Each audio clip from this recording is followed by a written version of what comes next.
Good afternoon, everyone. On behalf of Avantis and team leads, a warm welcome to all our distinguished panel members and audience. My name is Rishi Agarwal. I'm the co-founder at Avantis.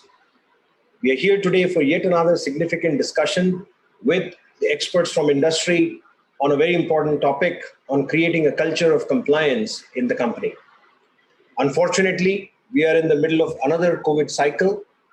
While on the personal front, we are busy trying hard to stay out of trouble, but on the professional front, whether it is working at office or working from home remotely, we do have a responsibility of keeping our organizations compliant. Over the last 12 to 14 months, Avantis has spent a lot of time understanding where some companies have done better than the other. We've realized that organizations that had invested in building a transparent and accountable culture of compliance have done better than the rest. These organizations have responded better, faster, and recovered much sooner with little or no impact. These companies have a robust framework of people, process, and technology which has powered their culture of compliance. Well, we can't change the past. Let the bygones be bygones. But we can surely change the way we become equipped to deal with such situations in the future. Today, I have the pleasure of having and hosting two gentlemen, Sandeep Lakhotia and Sudhir, with eminent backgrounds. Let me quickly introduce them to you. Starting with Sandeep Lakhotia. Sandeep is a former group head and company secretary at Shrey Infrastructure Finance Limited, has led their corporate secretarial team for the Shrey group of companies. He's a fellow member of ICAI and the ICSI, brings over 23 years of experience. He also holds memberships of ASSOCHAM, National Council on Company Law, Corporate Governance and CSR, Committee of Company Affairs, Bengal Chamber of Commerce and Industry, Corporate Laws Committee, FICCI, and so on and so forth. The list goes on. Sandeep has received multiple awards and recognitions for corporate governance. It was under his leadership, Shrey Infrastructure was bestowed with the award for Best Entity in the area of corporate governance category at the inaugural ET Bengal Corporate Awards 2013. Sandeep has also attended various leadership courses in India and abroad, including the prestigious INSEAD International Directors Program at INSEAD campus in Singapore and France. Welcome, Sandeep. Thank you. I also have the pleasure of having Sudhir with me. Sudhir is the VP and Global Head for Risk and Compliance at Microland Limited. Sudhir brings an overall 25 years of experience cutting across various industry sectors with over 15 years dedicated in risk and compliance. At Microland, Sudhir manages compliance, cybersecurity, data privacy, crisis management, amongst others.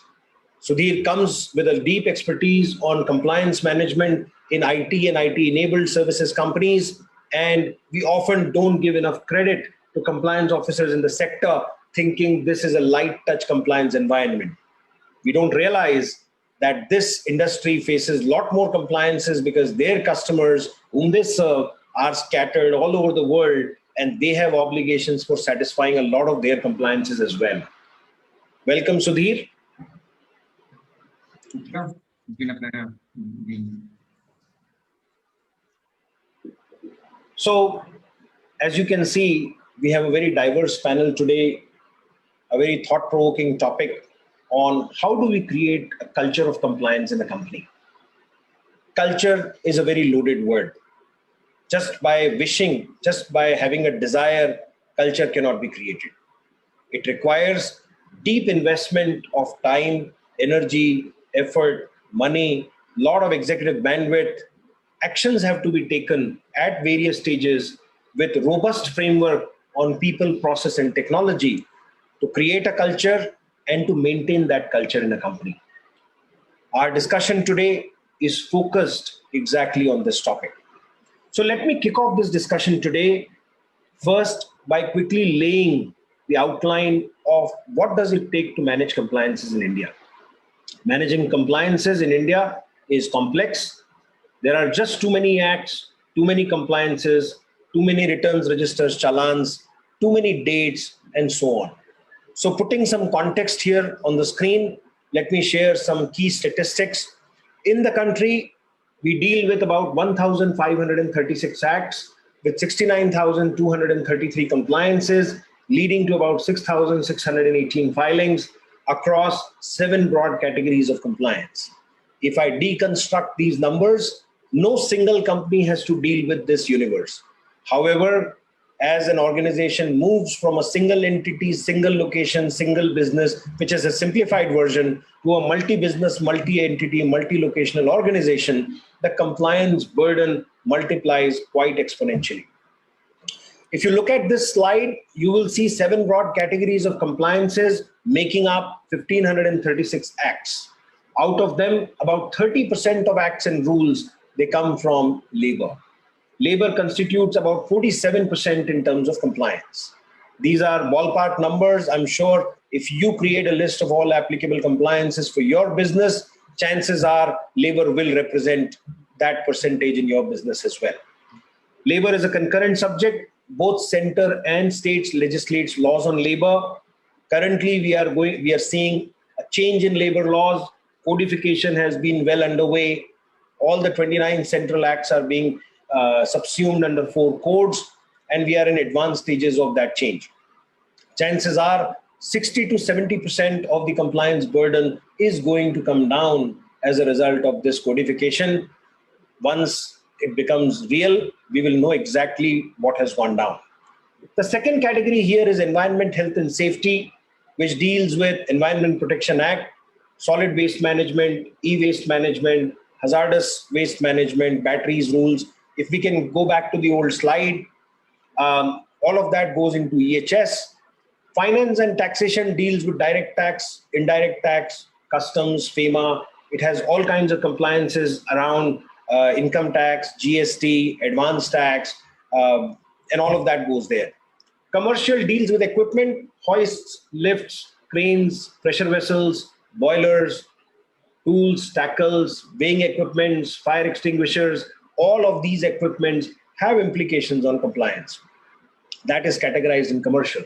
Secretarial deals with all company law matters, SEBI matters, NSE, BSE, depending on whether a company is a private limited company or listed, all the LODR obligations, reporting requirements, disclosures, all of those items flow under secretarial.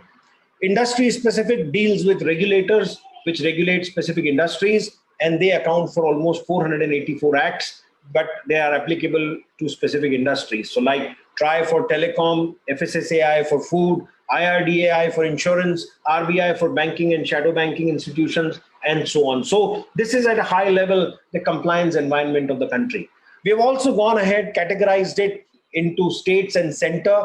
And here is a quick heat map. I certainly don't expect to go through this, but this is the data of center and state classification by compliance requirements. And as you can see, it's a fairly complex structure. And as the number of locations for a company goes up, you will see the compliance burden go up. Now, today, we have Sandeep Lakhotia here with us. Sandeep was until recently responsible for compliance management at Shrey, an NBFC. NBFCs typically have branch operations. Shrey had a few branches as well. And we will hear about such compliance implication in a typical branch operation coming from Sandeep. Moving on to the next slide here, quickly encapsulating. When we talk compliances at 2 levels. And this relevant question will come up when you will hear Sudhir today, because Sudhir comes from an IT-enabled services background. And not only does he deal with statutory compliances of India, he also deals with a lot of compliances that are not mandated by Government of India, but its clients mandate following specific items, which he's still responsible for tracking. There are international regulators like HIPAA and others. The regulations are responsibility of his role to make sure his organization satisfies that. So those are in addition, we call them internal compliances, not mandated by Government of India, but required to be done by the organizations. So when we deconstruct this, there are licenses, registrations, permissions, consent orders, returns, registers, challans, payments, remittances, displays, exemptions, all of these are examples of compliances. By no means is this list comprehensive, but hopefully it gives you a sense of what we talk about when we deal with compliances. Just another slide, and I bring my panelists into the conversations. Compliance is at 3 levels: central, state, and local. 7 categories that we just spoke about, and 3 different types: time-based, which have a frequency; event-based, which have event-triggered compliances; and checklisted, which are ongoing in nature. So that's about it from a compliance overview perspective. Let's unshare the screen, come back to our panelists. So Sandeep, let me first bring you into the conversation. Very rich background, very impressive. You are really a thought leader in this space with over 23 years of experience, fairly diverse experience. In your opinion, and based on your experience, what do you think are the key compliance challenges in India? Hi, good afternoon, friends. So in my view, I think there are 3 broad challenges in this area. One is the lack of confidence in the list of applicable regulations and the compliances. The second is bringing everyone within the organization on same page on, for example, expectations of the organization with respect to regulatory reporting obligations. And the third is coordination with the internal and external users within the organization so that you get a good monthly or a quarterly reporting to the board on factual data. People tend to upload some data, but then you would upload a blank page and then you find out, but then that the compliance time has already gone away. So there are tricks which people play over there. And then in NBFC sector, there are no divergent regulations, as rightly said. So companies that would say something and NBFC regulation would say something else. Like, for example, a typical example is in an RBI regulation stipulates that, if you get dividend, that has to be accounted for on a cash basis. Whereas a companies at an accounting standard would say the dividend has to be accounted for on an accrual basis. Now, how do you deal with it? That is one. Second, for example, when you get a non-executive director on board, the RBI has suddenly risen up because it found out that, the SEBI and companies at MCA were far more ahead on issuing notices and circulars day by day. So they just came up and said that you have to sign a deed of covenant with the director. You have to get more, disclosures on his substantial interest entities. So if he is holding 10% or more in an entity, find out if that entity has been given loan by an NBFC or by an associate entity. And then in the deed of covenant, what they did is that they laid down the obligations of the director and the expectations of the company. But at the same time, they, somehow introduce a few provisions, like, for example, the board meeting minutes have to be circulated within 2 business days of the conclusion of the board meeting. Nowhere in any other law it is stipulated, because in the Institute of Company Secretaries Secretarial Standard for board meetings, it is mentioned you take 15 days time, give another 7 days time to them. But the RBI suddenly came out saying that, within 2 days of business days of completing a meeting, issue all the action taken points, issue all your draft minutes, etc. Then there are regulations relating to frauds, which are very important for us. For example, if it is a fraud of 1 lakh and above, you need to report it to your board of directors, you need to report to Reserve Bank of India. How do you put a compliance mechanism to find out that an accurate reporting of that fraud happens on a timely basis? So those becomes a very important element. And at the same time, when the companies that got changed 2013 and the director's responsibility statement came in, all the independent editors suddenly woke up one day and realized that, we were never looking at compliances. Now we have to only look at compliance. So, आप बताओ मेरा robust bankable system है कि नहीं है? अगर है, and the company secretary is good, he is a leader, I am fine, otherwise I'm quitting the board. So every company had to, overnight do something, and at the same time came out support from people like you who said, we can list down the applicable acts for you, list down the regulations for you. But the biggest challenge which I feel is you can know the regulation, but how do you apply in your current situation? That understanding of the compliance officer, that maturity and the tone at the top leadership is very, very important for a compliance culture. So what I'm hearing from you, Sandeep, is forget actually knowing that you are compliant. A lot of organizations even struggle with having a comprehensive list of all the applicable acts and compliance which stays current.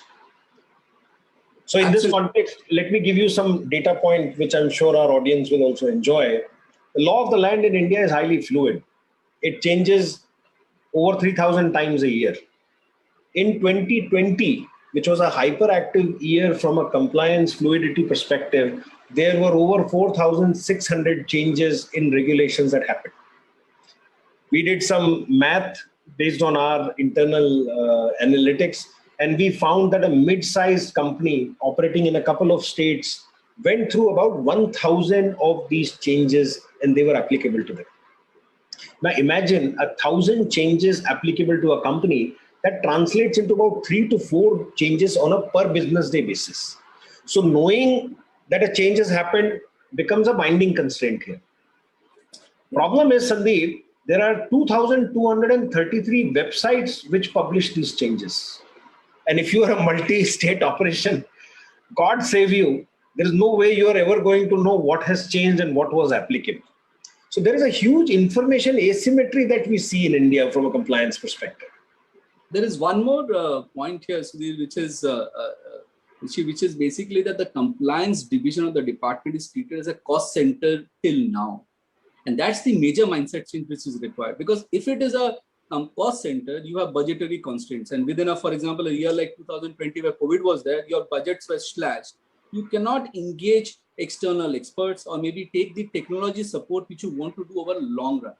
So short-term measures, when a crisis comes in, you ramp up your compliance and then suddenly you go silent. That approach is taken by Indian companies, and that's a very bad approach in the long term. And that's differentiates between a promoter run or a professionally managed or a 50-50 JV company. That's the mindset change over there. Absolutely. And I totally agree with you. I was looking at how corporate India has adopted technology, Sandeep, there. And funnily enough, if you see anything that is closer to revenue, corporate India has gone ahead and invested heavily in digitizing themselves. Whether it is a front-end portal for, say, a banking system or insurance system, whether it is a CRM system, all of these areas, corporate India has done well in investing on digitizing. But if you look at the back-end operations, anything where you could throw warm bodies at problems, the investments have taken a backseat. And this is based on my general evaluation of how technology investments have happened. And compliance, as you rightly pointed out, has been seen as a cost center rather than a key hygiene parameter that organizations have to focus on. That's where it's not in the regular consciousness until Companies Act of 2013 came in. The fact that people at the board and management level were accountable, the KMPs could potentially go to jail, was not as well understood. Right. So let me now bring Sudhir. Sudhir, Sandeep comes from a very different background, financial services, ICAI, ICSI, both in one guy, not as common. You come from a deep understanding of IT-enabled services companies. Thankfully, this is one of the fastest growing sectors in the country. Businesses have grown rapidly. That means global customers have come in. There are statutory compliances which are light touch from India, but you deal with a lot of challenges from your customers as well.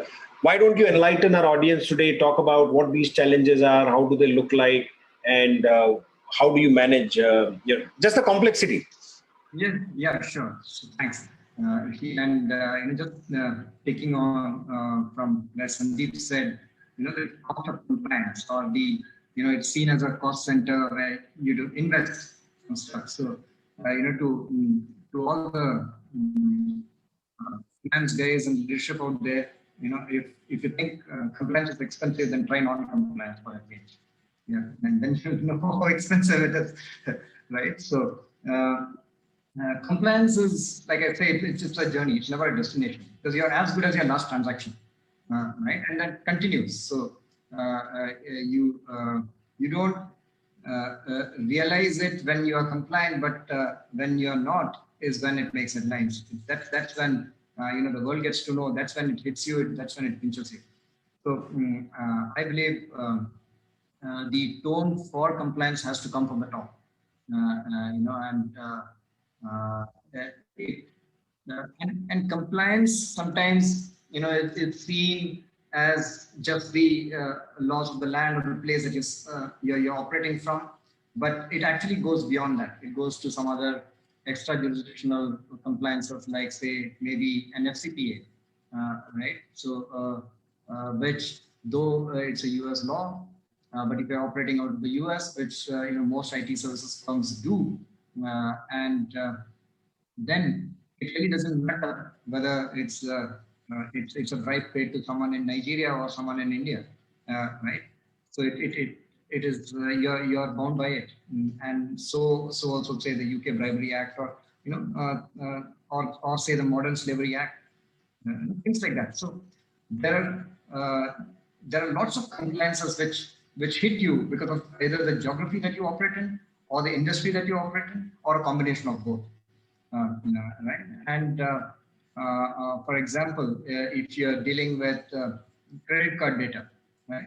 And then the PCI DSS applies to you. If you deal with protected health information, then something like a HIPAA or its equivalent in some other places will apply to you. You're dealing with personal data from the EU, then GDPR applies. Right. So there's no running away from these various compliances. They are more or less global in nature. You could call them as laws of certain countries and states, but essentially they are global laws. And that's where the challenge is. So you talk about those thousands of changes that happen in Indian laws, and then look at a scenario where you have to keep track with things that are happening across the globe, wherever you operate in. And so that becomes even more challenging, right? So you might not even have an office out there, but if you're having a customer out there in that geography, and they have certain requirements, it comes down to you. And when we look at compliance, you can't bucket it into just one statutory regulatory compliance piece, because as a service of firm, and it goes for any service organization, IT being more prominent in that, you have a lot of customers, and you have MSAs or master service agreements or contracts with them, agreements with them. And there's a lot of flow down from there.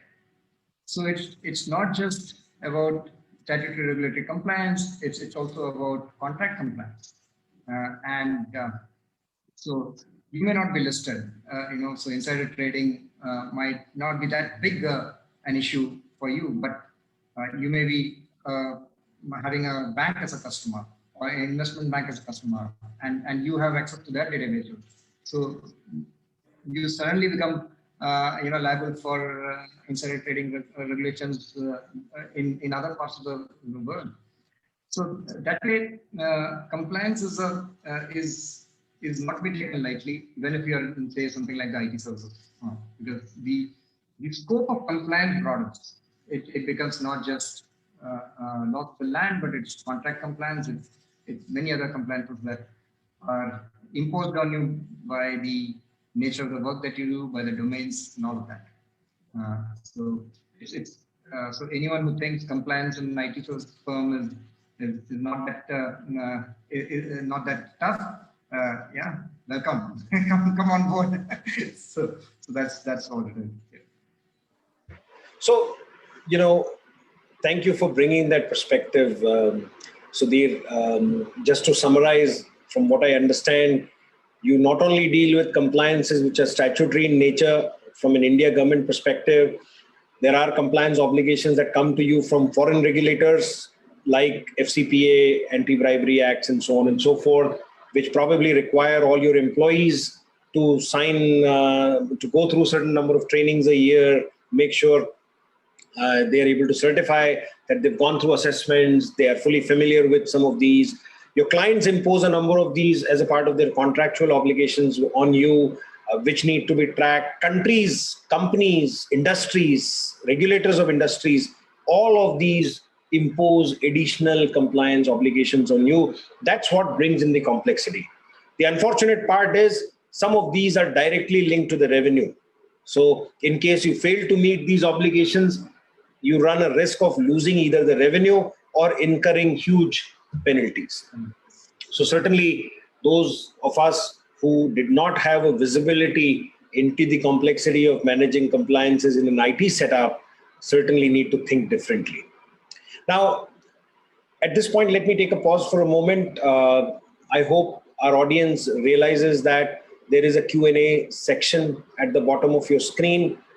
Please feel free to use that and ask questions. We will take these questions towards the end.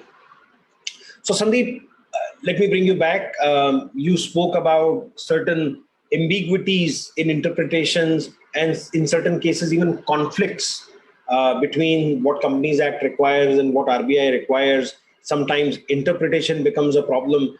Besides some of these, what are the other compliance management challenges that you dealt with? So we spoke about fluid regulatory environment, too many compliance changes, not having a single place where you can go to and check what is the index of your compliance management and so on and so forth. In your opinion, what are the other areas? In the NBFC sector, the financial services sector, there are two more areas. One is there is a lot of contract with lenders, so domestic and foreign. And there's a lot of reporting requirement over there, and a certain thresholds are required for either leverage ratio or a debt equity ratio, or a reporting of a related party transaction, or reporting of a merger and amalgamation, or any kind of a capital dilution, etc. Now, those, though they are not statute in that nature, but those compliances, if they are not mapped within the system and made aware to all the departments, it can create a havoc for the entire organization as a whole. For a statutory one, you can pay a penalty if it is a civic one and then go away with it. But if you mess up with any of the contracts with the lenders conditions over there, the chances are that your company will be ruined in that sense. So that was one. Second is a lot of internal codes and policies are there within the organizations. Now, either they would be led by regulatory requirements. For example, RBI says that you need to have a fair practices code if you are into financial services. The companies that would talk about a code of conduct, the SEBI regulation will talk about related party transactions and all those stuff. But internal codes of policy, like for example, a sexual harassment policy, a whistleblower policy, which needs to be spread throughout the organization, not only at the these head office or the corporate office, but at the branch level. That is one of the biggest challenge of any large listed organization. The employee sitting at the branch does not realize that what impact he's going to make if he's not doing that compliance. And at the end of the day, if do not bifurcate your compliances into risk-based compliance, so list highest risks needs to be highlighted and taken care. A dedicated team person in my team has to look after that. For example, if you have a compliance officer within the company secretary department, it helps. So those are the ways you can probably mitigate this kind of risks, but it's a Herculean task, as Sudhir has pointed out. And unless you put it in a methodology to it, a process to it, it is humanly impossible. And that is why, today I say that you have a very good, control over what is applicable to you. But how do you make sure that it gets concluded? The compliance is done in a proper manner. That has now become the challenge. Sure. So basically, when you look at, and we have been doing this for a long time, so we do have a understanding of how widespread the impact of compliance is. Based on our data, Sandeep, we see that a reasonable mid-sized organization has anywhere between 150 to 200 users using our system, which basically means that there are so many people who touch compliance in some form and shape, right? Now, the challenge here is, how do you create a common story of understanding of what needs to get done, keeping them current on their education? Not everybody treats compliance with same respect. Some of them will do it with a lot of understanding and seriousness, while some others are on the opposite of the end of the spectrum. They just don't care. There is a lot of disdain for compliance among them. They don't want to keep themselves current. It comes across as a burden. But as a compliance officer, it is your, my, and other jobs to make sure that there is a common shared minimum program that everybody follows. Otherwise, organization will fall behind. So that is coming across as a huge challenge, where how do you make sure that there is a common process which is there, and if people fail to do certain things, there is a penal action that gets triggered at the right time, because compliance is not a luxury. It is the basic hygiene. If we don't do it, we will pay penalties.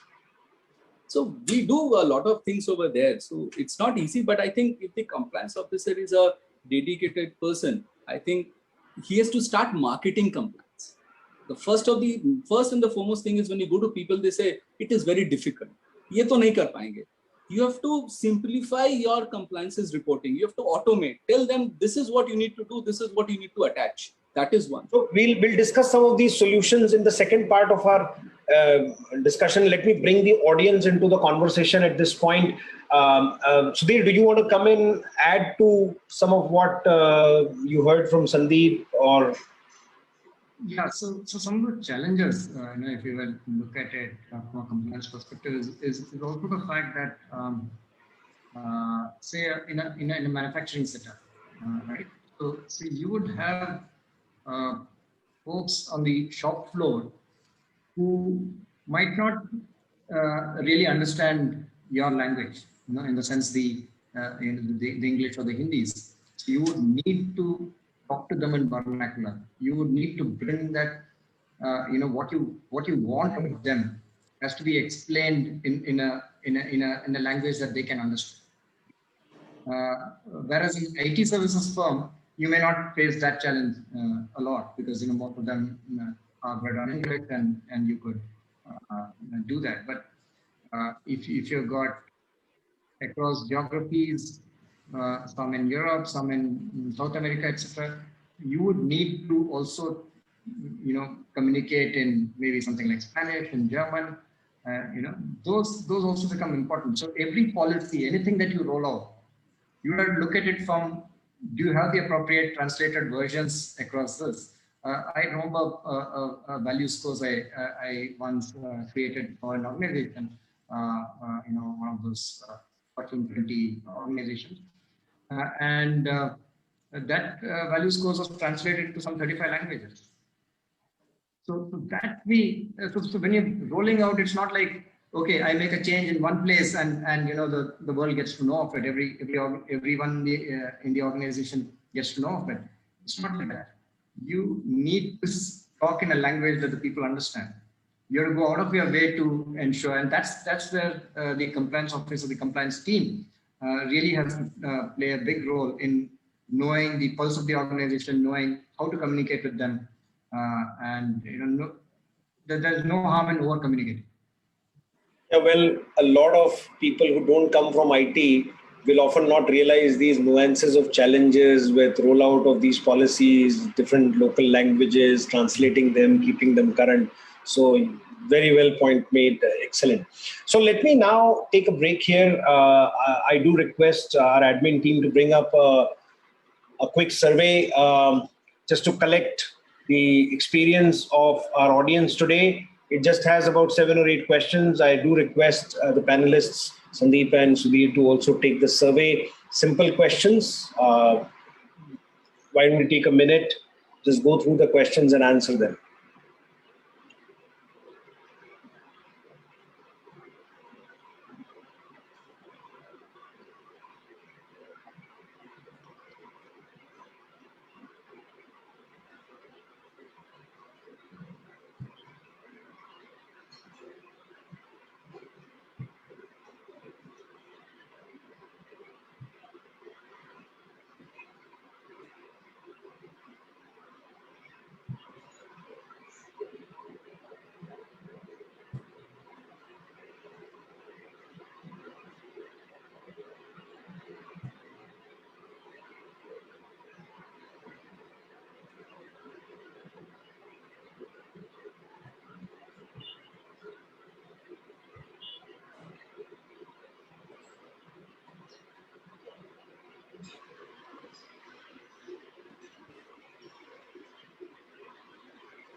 Another 30 seconds.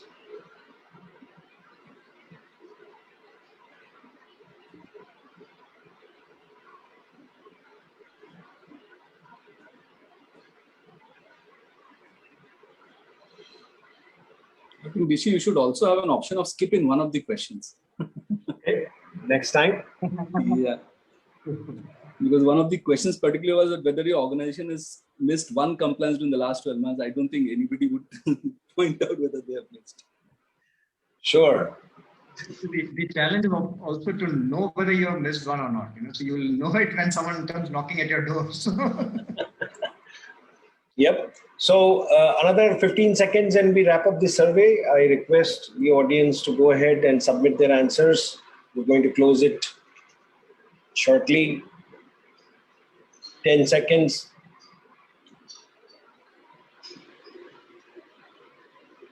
5 seconds. 4, 3, 2, 1. Let's go ahead and close the polls. We'll share the answers with you after at the end. So let's now shift gears here.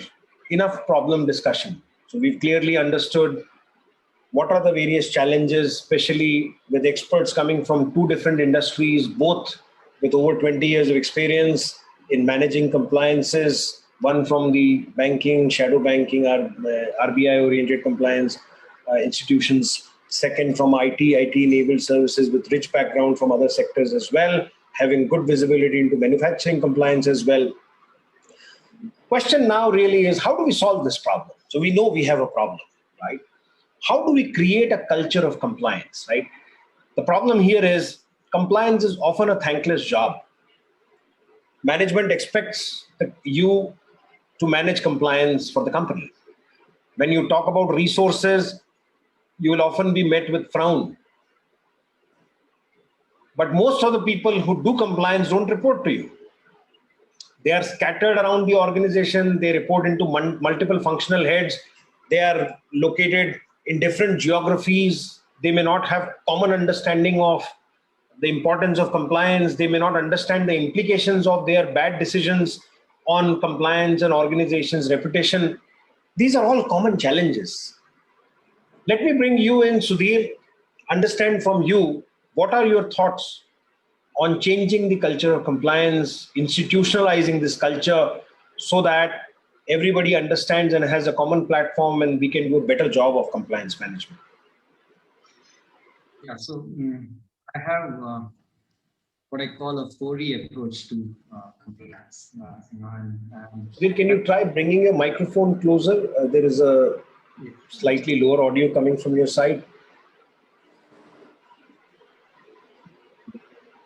Is it better? Much better, thank you.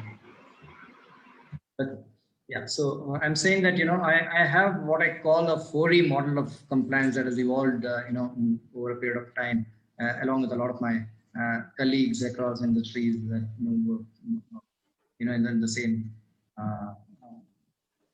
domain. So let me try and share. I don't know if I can share my screen.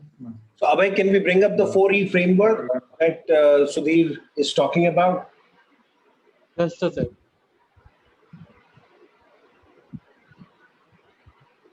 So Sudhir, you will see the framework on your screen in a moment.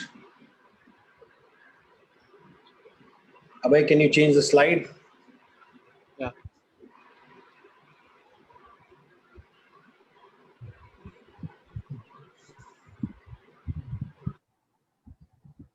Yes, thanks.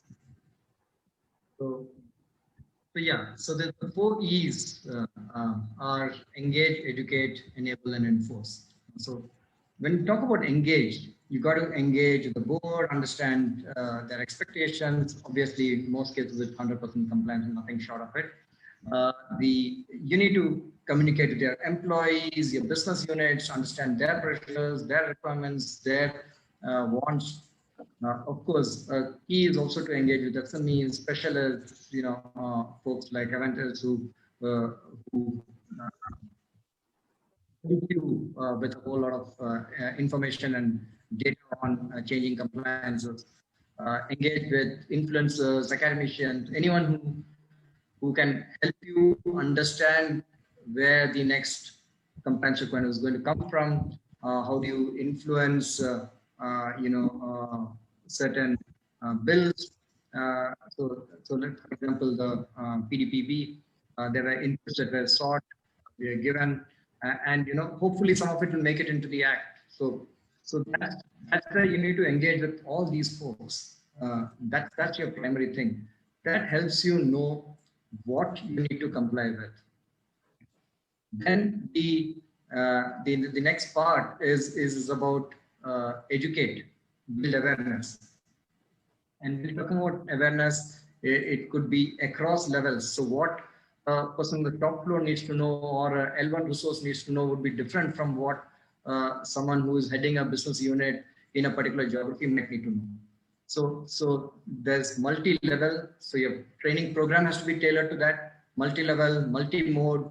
Some of them have to be classroom training, some e-learnings, some could be just some declarations. But different modes, different levels, different kinds of trainings. Some could be very targeted rollouts. So you want all the sales guys specifically to go through, say, the anti-bribery training, or if you're, say, something in the pharma industry, then there's a marketing code. You want your sales folks to be trained on that. Then understand where they stand with some assessments, quizzes, and sometimes you may need some very advanced workshops. Get experts from outside to drive home some point.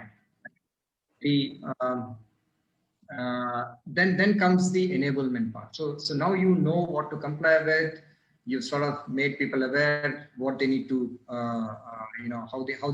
what those compliances are now. But that still doesn't solve the problem. You still need to comply. So what do you do? So you enable it. So how do you enable it? One, maybe you need to make some changes to your policies, your procedures, your SOPs. So all of that is one part of it. Then create some kind of checklists and guidance documents so that people on the ground can comply with it. And a big part of this is the automation and enabling this compliance thing.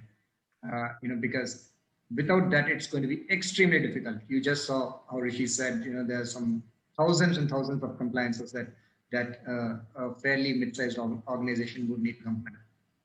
So how do you keep track of that? It's really impossible to do without a tool.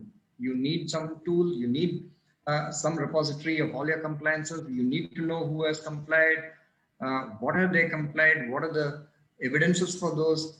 Those are all very, very critical, because otherwise you're not going to be able to manage this. So I would really like to see someone who says they can manage compliance without a tool, and who operate in multiple geographies and multiple states. It's extremely difficult. Then if you look at it, so now you know what the compliances are, you've built awareness around it, you have enabled people to comply with it. Now, does that mean you would be compliant? In most cases, yes. But sometimes you do need the stake, you do need those dashboards, you do need to know where we stand as an organization on compliance, which department, which function, which geography, which unit is compliant, how much are they compliant, what do they, where are they lagging behind, why? So all that can happen only with some compliance dashboards. You need to monitor, publish those dashboards. There could be some instances of fraud, so you get into investigations. Those are all part of your compliance pieces.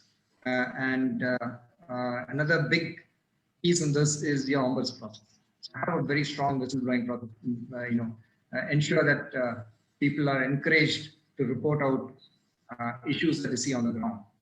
Right? And they could be anything. It could be a bribery-related issue. It could be a workplace harassment issue. It could be fraud. It could be many such compliances that you need to comply with.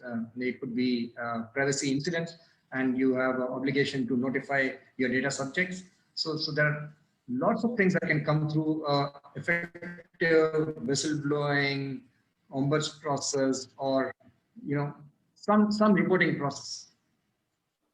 And the mother of all, the disciplinary action. So you do need that at times. You will sooner or later come across some rogue employee who believes he can live without compliance, who crosses a red signal, regardless of what the consequences could be. So you would have some of those in every organization. And that's when you need to have a robust disciplinary process to address it, a compliance committee that can understand the gravity of the incident, the issue, and take appropriate measures. Once you do all of these, you are well placed to embrace compliance. Otherwise, it's end of compliance. That's the way I see it. So have me. Sorry. Yeah. Go ahead. No, go ahead. Just. I'm saying that this model has helped me over the years, and whenever in doubt, I go back and see how we could address some of that through this model, and it's always worked for me. So a very well thought through model indeed, Sudhir, right from engaging all the relevant stakeholders to educating. We spoke about how awareness and education is a big piece of this problem. Abhay, can you unshare the screen? And then followed by enablement, because a lot of companies don't do a good job of enabling their teams, right? Until you have the right processes, those processes are embedded with technology systems.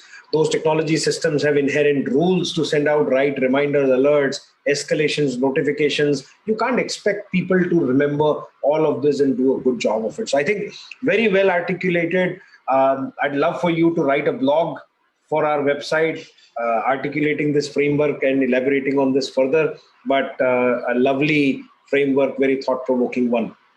Let me now bring Sandeep into the conversation. So Sandeep, during your conversation with me one-on-one, some really good ideas around creating a culture of compliance had come in.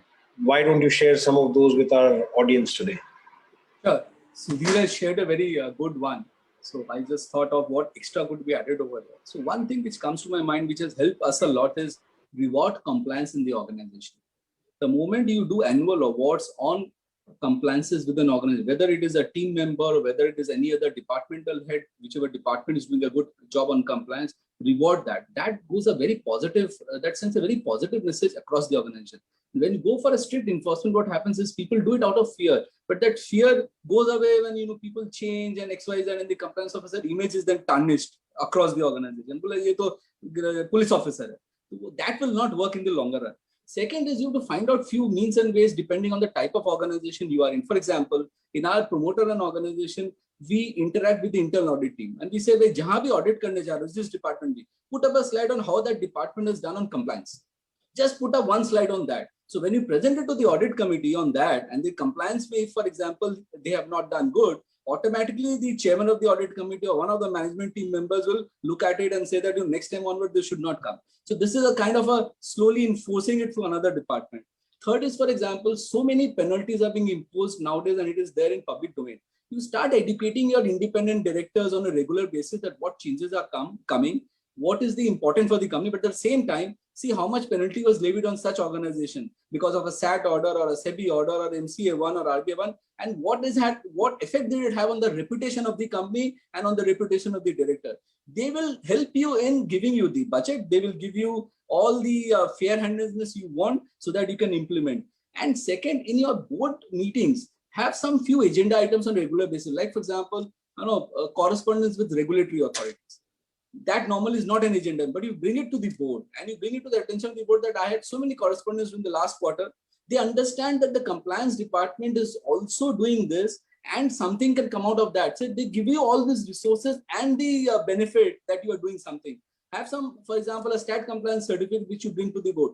Tell them that whatever automation system I have, I will attach that certificate and attach that backup of that from the system. So if you're not doing in the system, any department, they dare not write a compliance certificate. So that I have seen that ensures that they ensure that all the filings are done online properly and then they give a certificate. So I think, Sandeep, one point that I really love in what you're saying here, and I do want for the benefit of our audience to articulate it even more, is oftentimes when I talk to key compliance folks in organizations, they crib and complain to no end about the fact that organization does not give them adequate budget. It's a common problem. What you are saying is we need to introspect a little more and take that responsibility of continuously educating the decision makers, educating them on the need for greater degree of automation, for greater processes, for frequent reviews, for reward and recognition structure, so that over a period of time, they realize that managing compliance is not an option. It needs adequate attention. It needs bandwidth, executive review bandwidth. It needs money being allocated to it so that this becomes inherent DNA of the organization. See, we have to understand, the compliance officer to understand that the compliance department will exist, only if business exists. So change your mindset and understand the business processes. Find out where the organization is getting exposed to, vulnerable to. Provide that support over there, and rest all support will come to you automatically. Let me tell you very, very clearly. When you sit in one corner and say that I am shouting only for compliance, just do my compliance. Nobody is going to do that for you. You have to engage, as Sudhir has rightly said, you have to market your department. Everybody, when your budget is there for the entire year, every department has to come and say, "Main ye karunga, ye technology launga, and this is the benefit for the business." So you have to showcase your benefit to the business. And unless you do that, you can't expect, cribbing. That cribbing can always happen. If a startup is coming up, they will always give, I don't have the resources. But still, if they have the right aim in mind, they will be able to do a good job. Compliance department should understand that I am a startup. I am helping the business. If the business grows, my budget will grow. So let me see how the business can do remove unproductive processes and add on to the good processes, and I can do it within the framework which is available in the law. That mindset, basically shift the mindset from considering yourself as a police officer with a big danda to an enabler, to be a friend, to be a resource where you are helping them grow their awareness. Link it back to business performance, link it back to overall organizational goal, and automatically you will have more allies than hostile people. So I had 4 points over there which I had shared, but I can just share it again. Say from no, you can't. To I yes, think we have your slide, Sandeep. If it is there, yeah, if it is there, then it is. Yes, it is there. It is right here now. So what I was trying to say is that first one, for example, from checking boxes to asking questions. So you have to ask the hard questions over there in order to determine where is the organization is vulnerable or exposed. That will help the business. Second is from no, you can't to yes, we can. Engage with the business people. Don't be a police officer over there. Find out, what are the objective and how can we achieve it within the permissible guidelines of law. If you can find a solution, you will be appreciated within the organization. The compliance will be given importance. From I totally agree with that. Sandeep, a lot of time the hostility comes in because the compliance officer is like a police officer who says, no, you can't do it. It's no, just because the gatekeeper. Right. Ye kar sakte ho, ye nahi kar sakte ho. And the approach has to change to partnering with them to come out with alternatives and find a common ground rather than just simply saying, no, you can't. Absolutely. Third is from cleaning up to keeping clean. So if you have a crisis or a scam, you suddenly ramp up your compliance and then it's just cleaning up of that. But throughout the year, you are just not doing anything. So it's. So I do want to add something there, right? Running a Regtech, we constantly come across scenarios where we may have been talking to some company for almost a year.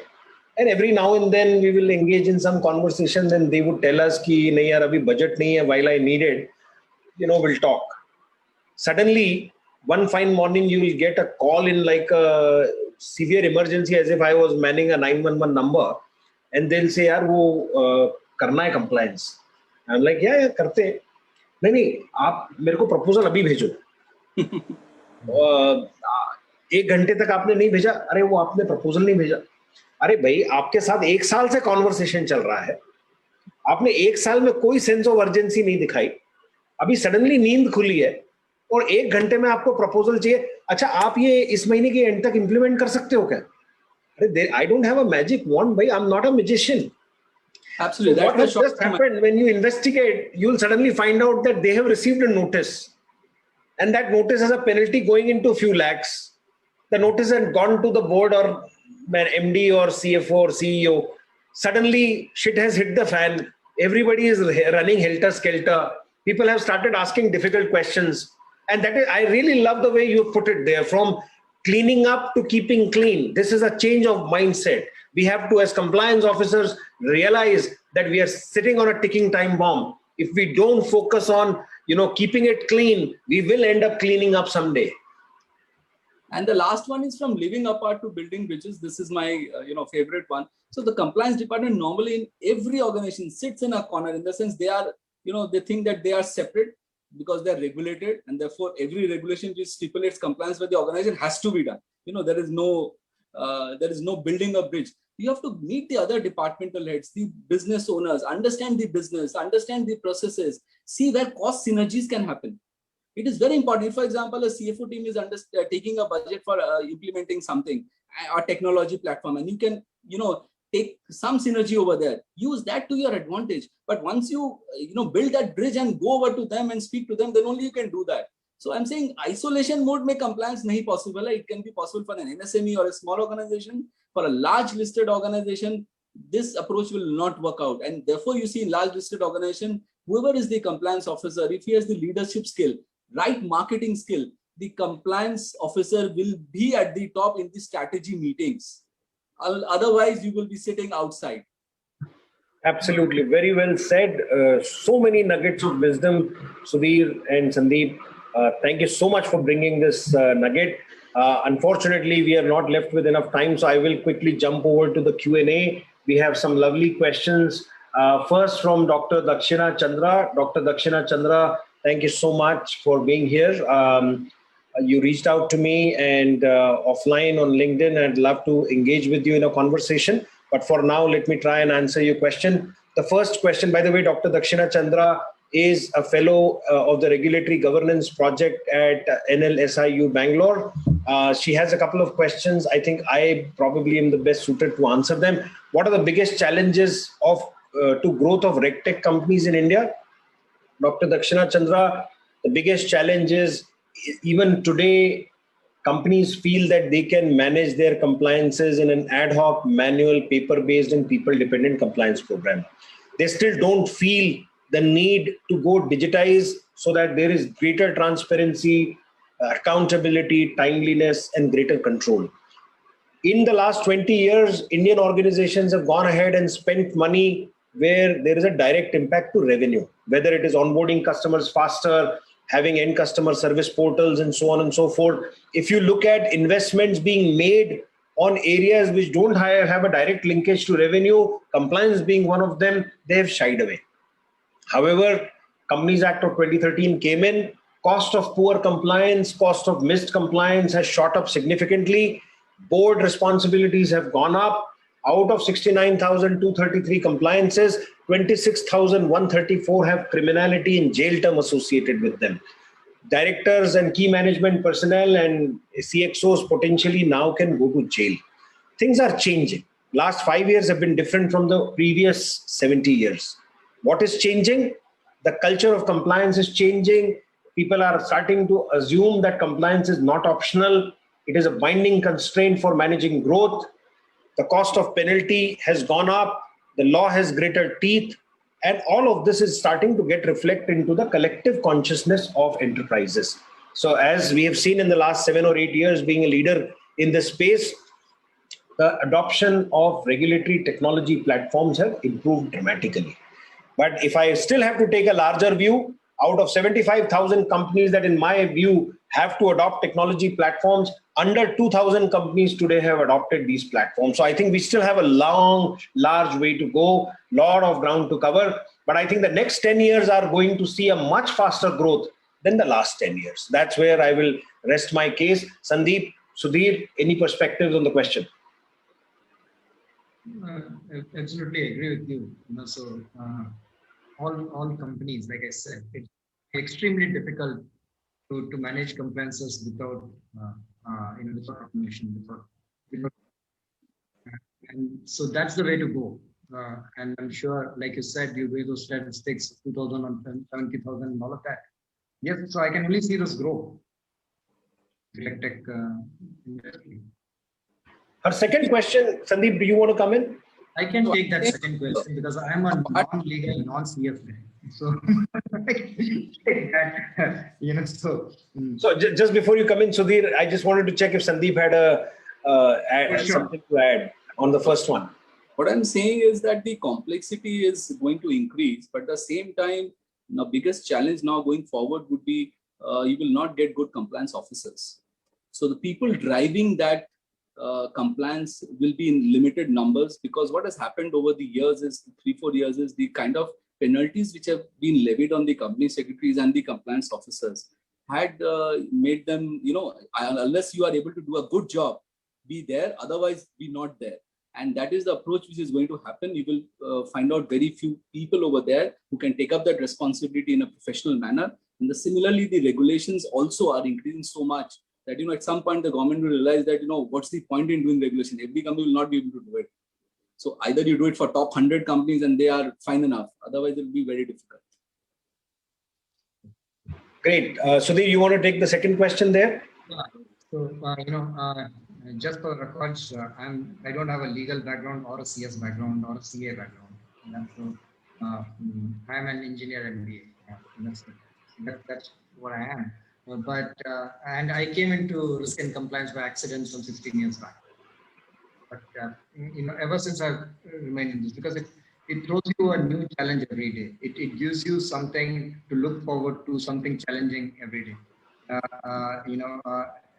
It is not a daily worry for like delivery is, right? So, but it has of a monotonous nature. It gives you a different kind of challenge, and there is no two ways that you have to keep up with it. You need to read a lot. You need to understand the key issues that are there, the key challenges, the key regulations. Now, you need to know, for example, if it's in the IT services industry, you need to know your GDPR, because you do a lot of work in the in Europe. You need to know what a GLBA or a HIPAA or a PCI mean, because that's a sector that you do a lot of work with. Right, the healthcare sector, the financial services sector, the big sectors for the IT services industry. So if you don't know that, there's no way you can decide how you're going to comply with. So yes, you have to keep yourself abreast, and that's what I meant. When you do education, it starts with the compliance department. You figure out how you gain more knowledge. You talk to SMEs, you talk to academicians and others out there who can help you understand what it is. And then you carry that info and that knowledge back into how you want to process it. And like Sandeep said, compliance can't sit outside and say, okay, here I am in one corner, I will just monitor. Those days are gone. So you have to be with the business. Compliance has to come, it's compliance by design, right? So into any business process. So you can't come in at the end. You have to be there right in from the beginning. It's a lot of shift. You're moving upstream, and that is where your knowledge of the other business processes help, right? So I've done sales in my in some avatar before.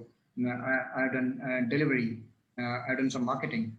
So I do understand where when a sales guy says, no, this is going to be difficult.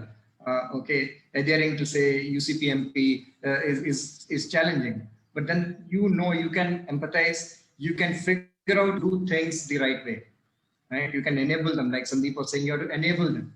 So it gives you a great leverage when you've done some of the other functions, you know those, and then you are doing compliance. So I don't think it's a disadvantage. I think it just helps you. Of course, you have to keep learning, keep reading, keep moving with the times. Just for the benefit of our audience, Sudhir was responding to a question which probably some of you have not been able to see. The question was, a lot of compliance officers who play a compliance role may not come from a legal or a CS or a CA kind of a background, but they do support the compliance of the organization.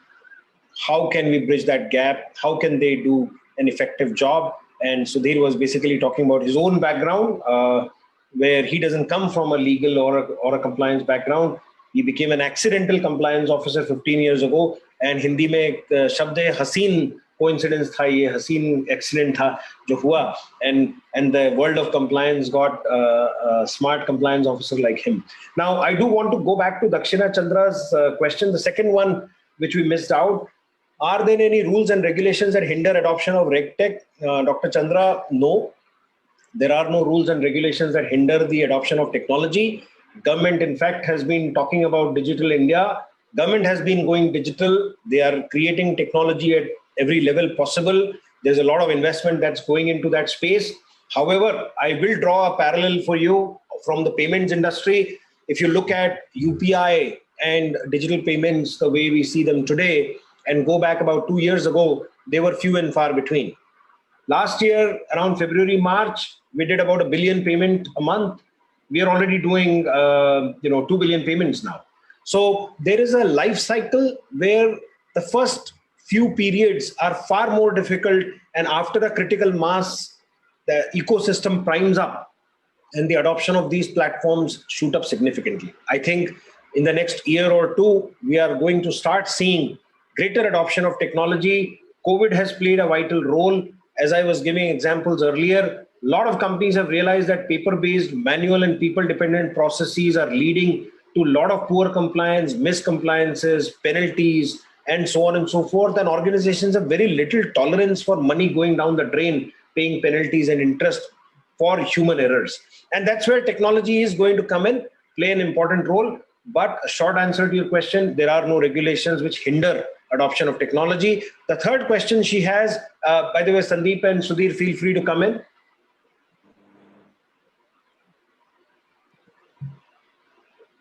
I guess not. What steps does a Regtech company take to ensure at least possible errors and omissions in compliance? Dr. Chandra, compliance in India is very complex. There are too many nuances. There are too many governing bodies, too many websites where changes get published, rules get notified. Getting your arms around this complexity is not a joke. I made it my life's purpose in year 2013, where Sandeep Agarwal, who is my co-founder in Avantis, and we started Avantis. It's been 8 long years, and every day we work tirelessly in trying to simplify the complexity of our regulatory environment. Can I say that we have acquired utopia? The answer is absolutely no. It's a journey of 1,000 miles. A few steps have been taken. I think we have covered good ground. But if there are 1,000 miles to cover, we may have scratched the surface. We may have covered the first 10. We still have a long way to go. So we think it's our life's purpose and mission to transform the way India does compliance. It will take at least a decade for both regulators as well as corporate India to continue to digitize this process, simplify it, automate it. We have proposed a 4-vector framework of rationalize, simplify, digitize, and decriminalize to make ease of doing business in India possible and feasible. I continue to work with a number of regulators around the country to help continue this dialogue, push this envelope forward. And as they say in Hindi, hum honge kamyab ek din. I believe that hum honge kamyab ek din. So with that, one idea I had, Rishi, that all the regulators in India, if they could be discussed with, saying that whatever changes you are putting on your website, also put it on one common platform, so that it gets disseminated from there. And that's a big challenge. I understand that, but that's Sandeep, that is currently avantis.co.in. We are the only platform in the country which aggregate 4,600 changes real time, bring them from 2,233 websites. I have been pushing that agenda for a long time in terms of eGazette's equivalent platform, which publishes all of this with subscription base. So I don't have to go and find them. It comes to me on a mobile platform. But I think while the intentions are all great, there is many a slip between the cup and the lip. And I think it will take some time before we get to that level of technology maturity. Right. Well, it's 10 minutes past 4 o'clock. I know our time was earmarked till 4 o'clock. You've been a wonderful audience. Thank you so much for taking the time and joining us again. I really look forward to these conversations. Every conversation enriches my own understanding of this complex world. And hopefully some of us are taking some important notes to help manage our compliance culture better.